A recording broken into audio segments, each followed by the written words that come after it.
about how to walk your dog and how to manage your dog. So there's a big difference between management and training. There's a very, very popular dog trainer on the National Geographic Network that is all about management, and it has its place, but it's different than dog training. So what I'm talking about is, how do you safely get your dog from point A to point B? How do you safely get your dog around children? How do you safely get your dog around, you know, just where do you start? For those of you that have your own dog that might not have a lot of training, or maybe you went out and got a rescue dog that has very little training, or you're starting with a puppy, it can be really challenging. Our dogs usually are at about a year old before they are placed with people, and that gives them a little bit of a head start with all that stuff. So management is, you got a dog that pulls you really, really hard. One of the things that you can do is you take their collar and you put it up very, very high behind the dog's neck. You shorten up the leash, okay? This is pretty much how dogs show people. Now, not competition obedience people or something, but like confirmation, Westminster, that kind of thing. We put the collars up really, really high behind the ears. You shorten up your leash, and honestly, you can walk a pretty big, tough dog, because this is a softer spot in their neck that they can't fight so much. So sometimes just sliding that collar all the way up behind the ears. I'm talking about a training collar. You can do it with a buckle collar, but that's kind of tough too. The other thing, while you're teaching your dog, everybody thinks that dogs come knowing how to walk on a leash. You know, if dogs weighed as much as a horse weighed, everybody would be a much, much better trainer. The reason that dogs pull is they can.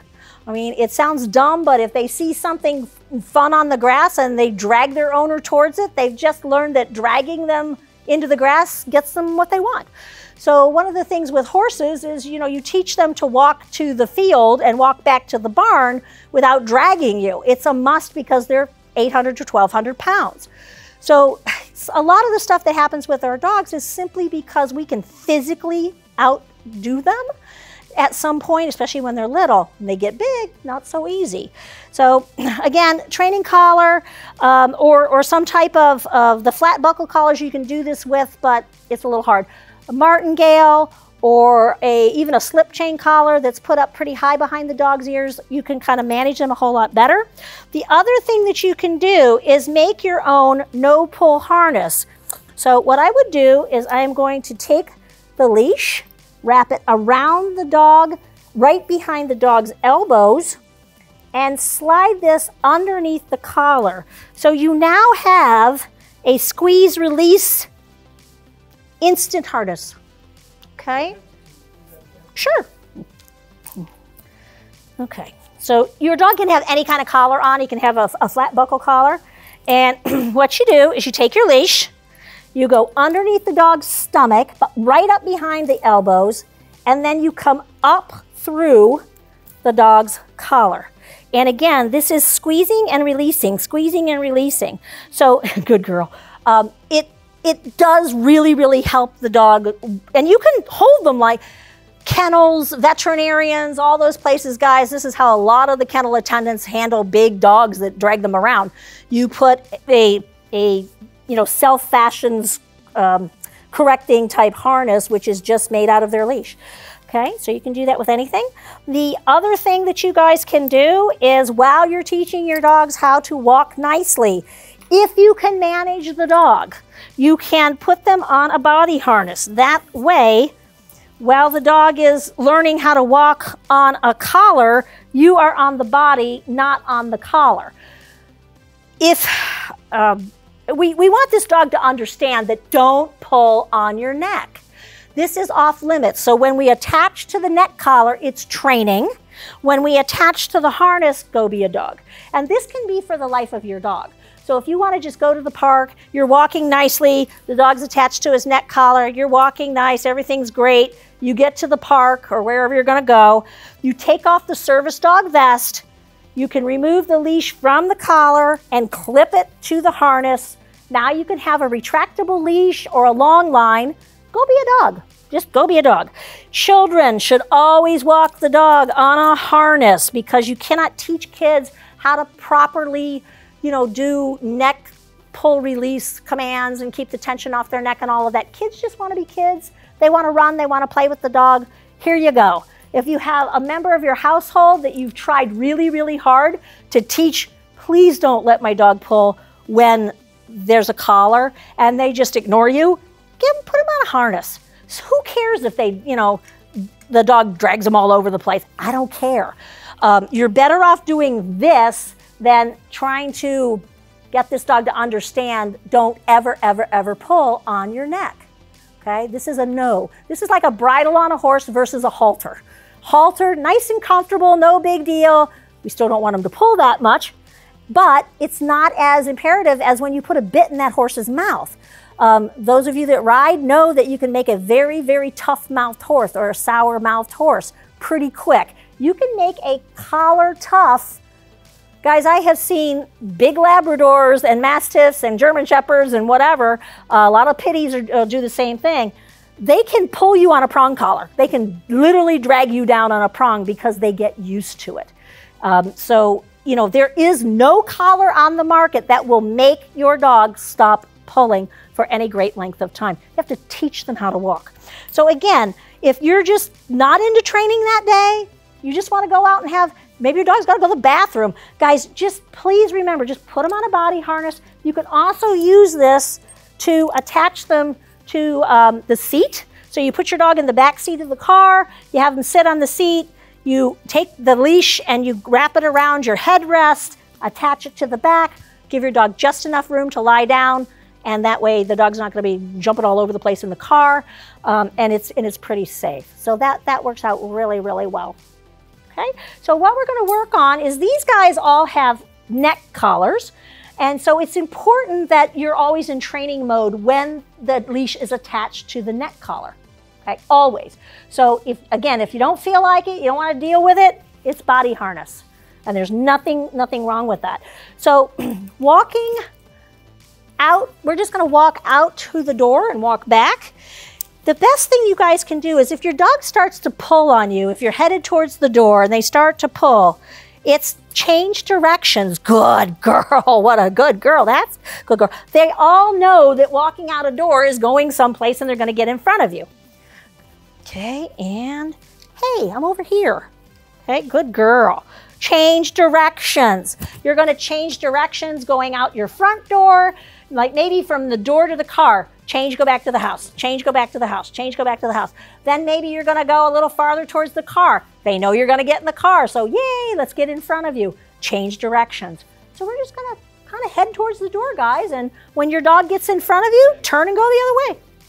So let him go. Let him just go out there. Don't hold him back. Change and go. Good, good girl. There you go. You want to let her make that mistake. Okay, go ahead. Guys, mistakes are okay. Loosen the leash and let them go. If they want to go, good girl. Change direction. Nice job, Matt. Good girl. Good girl, Maddie. Right out. Let her go, honey. Don't hold her back. And change and go. Huh? You kind of have to get this, and feed her when she gets back to you. Get this idea of where are you going? Where are you going? And just be like, you know, I'm over here. Hello. Oh, there you are. Nice of you to join me. Okay. And you do that until the dog can walk reasonable. Good girl. Good girl. To the door. Yay. Now I can go a little farther. I might make it halfway out the door. I don't know. Change directions a lot. Now, again, that's training.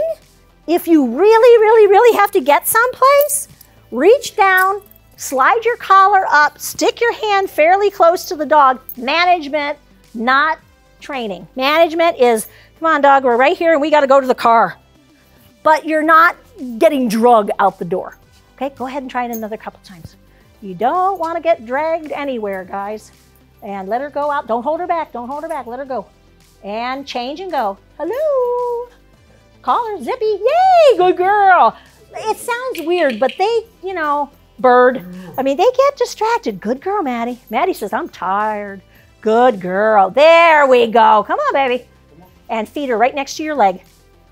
Yep, as they come up next to you, that's when you feed. One more time with Miss Zippy.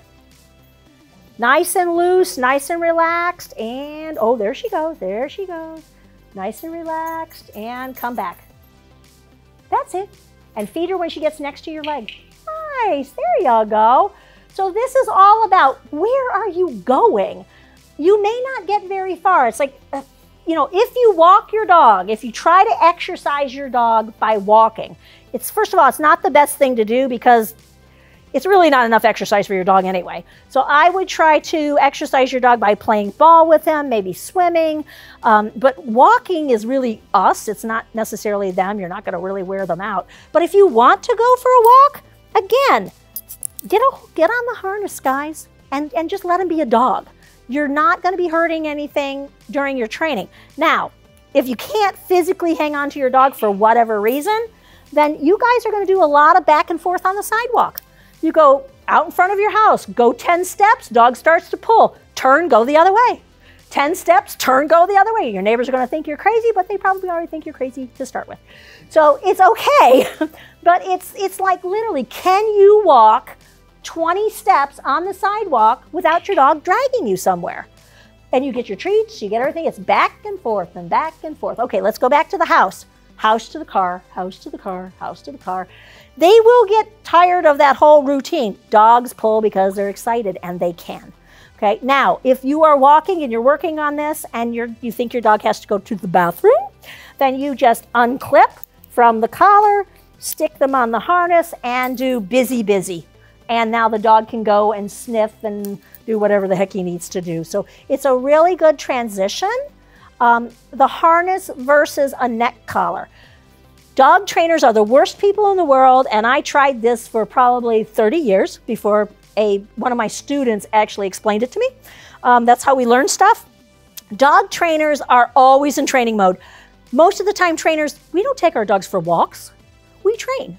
So there is not a, oh, I just want to walk around the neighborhood. That doesn't hit our brain. We're always training, always doing. So, so we have this natural, don't pull me, we're going to work on that, don't pull me, we're going to work on that. People just want to go places with their dog. They just want to go to the park, or they want to walk around the block, or whatever. So they want to enjoy their dog as a pet. Perfectly fine. Had a lady come to class, and she happened to have a little tiny golden retriever, and she was like, USA, Mom America here. And she had like, seemed like 100 children, but I think there was like 5 of them. And they were all from maybe literally 8 years old down. And, you know, they all matched. They had their little matching outfits on, the little matching shoes, and they had the puppy. And up until this point, it was never, ever, ever let your dog pull. Tug, release, reward, tug, release. That was, and trainers do that, guys. It all sounds good. People don't do it. So anyway, she gets out of the car. She's got her matching little bags. The kids are all color-coded. They've got their little lawn chairs. You're getting the picture of this? And they look like a bunch of little ducklings. And where's the dog? The dog is on a harness and trailing behind somewhere. And I'm thinking, I'm ready for this woman.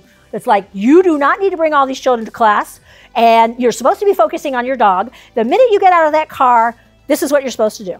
So I got other students, so I keep my mouth shut. And so here she comes. She gets out onto the field. She sets up their little, now meanwhile, dog's on a harness. What does she do? She drops the harness, the leash on the ground, and she steps on it. And then she's doing her kids. Here's the chair, here's the coloring book, here's the blanket, here's whatever. She reaches down. She gets her training pouch out of her bag before she puts her training pouch on. She reaches down, unclips from the harness, and then she goes, and now it's your turn, honey. I'm the biggest idiot that ever lived, okay? So I went up and I talked to her afterwards, and she goes, Norma, I love what you do, but you don't get it. This is a family, and we have to function as a family. For me to focus 100% on this dog 24/7 ain't happening. She says, for me to put the kids in the car first, that's not happening because they're going to drive down the driveway in my car. You know, she said, it's just not going to happen. So it was brilliant. I'm like, she's not hurting a thing. She's got the dog on a harness. Nothing's happening. Dog's fine. When she could focus, she said, all right, now it's your turn. Okay, I'm ready. Bingo. Perfect. Yeah, back into training mode. And then what happens is you use less and less harness, more and more collar, but you're not in training mode 100%. Because again, what happens to dog trainers, guys, is we do class and everything's wonderful in class. And then I watch 90% of the people let the dog drag them to their car on the way home. And you're like, oh, just, you know what? Put them in a harness, let them do it. Who cares? Then focus, concentrate on what you're doing when you're in training mode.